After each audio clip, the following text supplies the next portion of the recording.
Mariana, te estaba buscando. Acabo de salir de la mejor clase que he tenido de historia de las instituciones. Hablamos de cómo los movimientos revolucionarios de Francia y Estados Unidos influyeron en las primeras constituciones de Colombia. Pero eso ya sabes que es más complejo de lo que nos suelen contar. ¿A qué te refieres? Ven, te voy a explicar.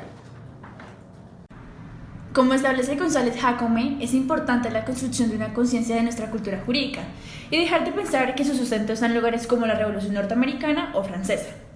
También sostiene que nuestras cartas políticas, especialmente las de Cundinamarca y Cartagena, se convirtieron en válvulas de cierre de ascenso social, a pesar de sus promesas liberatorias iniciales.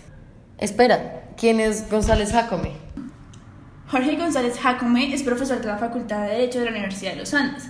Su docencia de investigación se ha concentrado en la historia del derecho, el derecho constitucional, los derechos humanos y la teoría del derecho.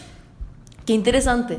Quizás su investigación nos ayude, porque es poco discutida la afirmación de que las constituciones de la independencia fueron prácticamente copiadas de las declaraciones de derechos y constituciones francesa y norteamericana. Habría que ver si es influencia o si es estricta adherencia a lo consagrado en otras latitudes. Pues se aprecia en las tempranas constituciones provinciales de 1811 y 1812 una retórica política criolla influenciada por la Ilustración y las revoluciones. Además se habla de división de poderes, de derechos imprescindibles y de postulados del individualismo. Sí, es innegable que hay influencia, pero era una respuesta local a un problema político específico. Esta imagen de unas ideas constitucionales que surgen de dos polos geográficos del norte y que son recibidas por el resto del mundo es una forma bastante simplista de entender los procesos constitucionales de pueblos del tercer mundo. Quizá una mirada al contexto de la época pueda ayudarnos a ver los conflictos sociales que no se han tenido en cuenta y con los que tuvieron que lidiar en las primeras constituciones. Durante la época independentista, la sociedad estaba influenciada enormemente por las diferencias de razas y castas, establecidas desde el siglo XVI.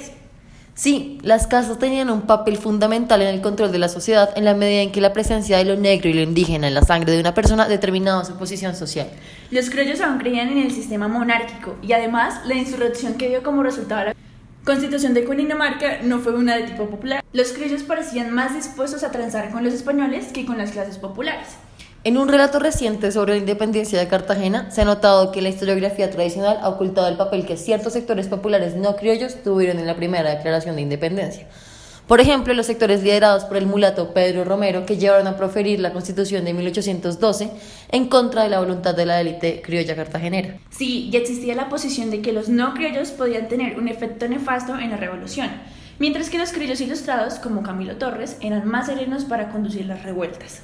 El punto es que la sociedad de la Nueva Granada estaba atravesada por profundas divisiones de raza y casta, a punto tal que una de las formas como se controló la existencia de esas tensiones fue a través del ocultamiento del papel de sectores populares en los momentos de insurrección. Por ejemplo, en Santa Fe se habla de que las turbas se dieron al saqueo de la ciudad y bajo las órdenes del líder popular José María Carbonell se estableció una Junta Popular Revolucionaria en el barrio San Victorino. Esta junta, compuesta por artesanos mayoritariamente, llegó a presionar tanto que obtuvo la prisión del virrey Amar y Borbón. Y la reacción de parte de los criollos fue radical. La Junta Suprema ejerció presión contra los amortinados, prohibiendo las manifestaciones y las reuniones de la Junta Revolucionaria de San Victorino, y asimismo llevando a la prisión al líder popular José María Carbonell y a los revolucionarios Joaquín Eduardo Pontón y Manuel García. Con este complejo panorama y dado que las élites criollas iban a conducir el movimiento constitucionalista, es iluso pensar que aquellas únicamente las iban a afectar las ideas revolucionarias producidas en Francia y Estados Unidos. En los momentos de insurrección en Santa Fe y Cartagena al menos, se podía notar cómo los sectores populares habían logrado tener cierto control. También es fundamental ser consciente de que hay lugares poco estudiados que pueden ser sitios en los que se esconden las desigualdades. Por ejemplo, el problema de la concentración de los poderes en el Ejecutivo. Se puede ver una ambivalencia entre la idea de la separación de poderes y el hecho de que el Ejecutivo conservaba un enorme poder de veto. No estaban dispuestos a que fuera el pleno poder ejecutivo el que determinara gobernando los destinos de Cundinamarca. Y ni hablar de la restricción a la representación nacional. No admitían a quienes...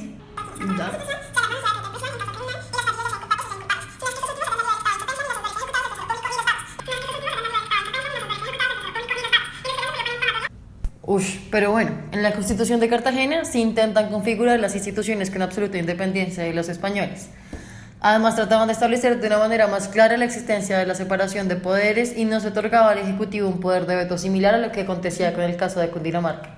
Además, en materia de quienes podían llegar a las altas magistraturas de Cartagena, también existían unas restricciones, aunque también un poco más moderadas que las de Cundinamarca. Si se comparan estas disposiciones constitucionales que acabamos de ver con lo señalado por las declaraciones de derecho del hombre de la época de la Revolución francesa encontramos profundas diferencias, específicamente en torno al papel de los poderes. Exacto. Después de la Revolución Francesa se establecía por medio de una ley que no había autoridad superior en el Reino de Francia a las disposiciones del órgano legislativo. Esto se ve en las grandes asambleas legislativas, en la Declaración de los Derechos del Hombre y el Ciudadano y en la Declaración de los Derechos adoptada por la Asamblea Nacional Constituyente, que reafirmaba el papel protagónico de la ley como expresión de la voluntad general.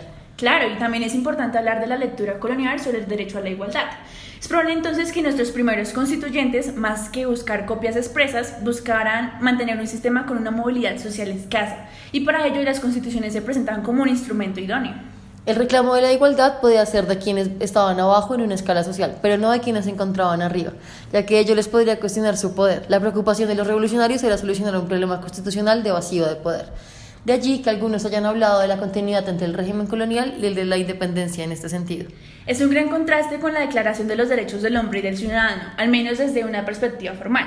Sin embargo, el discurso de igualdad aparece un poco menos tenue en Cartagena, donde las clases populares tuvieron mayor éxito que en Bogotá y pudieron presionar más en el momento de redactar la Constitución. El otro punto donde hay un contraste importante entre estas constituciones y las declaraciones de derechos de Europa es en materia de la limitación a la libre reunión en lugares públicos que trajeron las constituciones de Cundinamarca y Cartagena. Eso muestra cómo los criollos no tenían un control absoluto de las clases populares y por ello los textos constitucionales eran aprovechados como lugares de control social legitimados por una retórica revolucionaria.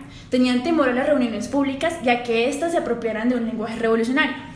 Ello hace notar que el enemigo de los criollos para ese momento en que están redactando la Constitución no es tanto el temor a una reconquista española, sino la imposibilidad de hacer creer que su revolución era una de tipo popular. La de Cartagena puede ser menos autoritaria que la de Cundinamarca en el sentido en que no prohíbe de plano las reuniones, incluso sin armas, pero es limitadora denotando un miedo similar. El temor de los criollos a las clases populares era muy particular y se debía a una dinámica local, lo cual determinó algunas de sus formas constitucionales. Bueno, Mariana, muchas gracias. Ahora entiendo que revisando las dinámicas locales se pueden llegar a conclusiones mucho más complejas y autónomas sobre densas instituciones jurídicas. Así es, Sofía. Esto hace que aparezcan disposiciones constitucionales que ni por el asomo se parezcan a una copia de la Declaración de los Derechos en Estados Unidos o en Francia.